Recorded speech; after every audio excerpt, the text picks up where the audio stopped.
We are bored. We're all bored now. But has it ever occurred to you, Wale, that the process that creates this boredom that we see in the world now may very well be a self-perpetuating, unconscious form of brainwashing created by a world totalitarian government based on money, and that all of this is much more dangerous than one thinks, and it's not just a question of individual survival, Wale, but that somebody who's bored is asleep, and somebody who's asleep will not say no. I keep meeting these people. Just a few days ago, I met this man whom I greatly admire. He's a Swedish physicist, Gustav Bjornstrand, and he told me that he no longer watches television, he doesn't read newspapers, and he doesn't read magazines.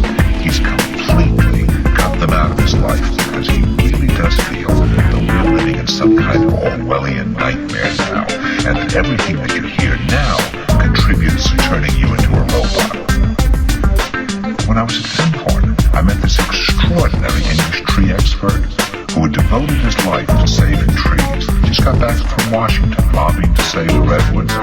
84 years old, he always travels with a backpack because he never knows where he's going to be tomorrow.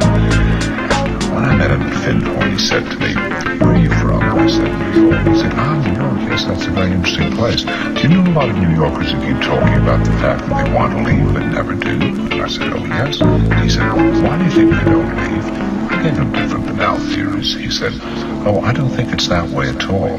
He said, "I think that New York is the new model for the new concentration camp, where the camp has been built by the inmates themselves, and the inmates are the guards, and they have this pride in this thing they've built. They've built their own prison, and so they exist in a state of schizophrenia, where they are both guards and prisoners, and as a result they no longer have, having been lobotomized, the capacity to leave the prison they've made, or to even see it as a prison." And then he went into his pocket and he took out a seed for a tree and he said, "This is a pine tree." He put it in my hand and he said, "Escape before it's too late." See, actually for 2 or 3 years now, Chiquita and I have had this very unpleasant feeling that we really should get out. And we really should feel like Jews in Germany in the late 30s. Get out of here.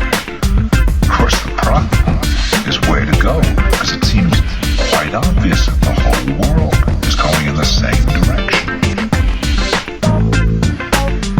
See, I think it's quite possible that the 1960s represented the last burst of the human being before he was extinguished, and that this is the beginning of the rest of the future now, that from now on there'll simply be all these robots walking around, feeling nothing, thinking nothing, and there'll be nobody left almost to remind them that there once was a species called a human being with feelings and thoughts, and that history and memory are right now being erased, and soon nobody will really remember that life existed on the planet.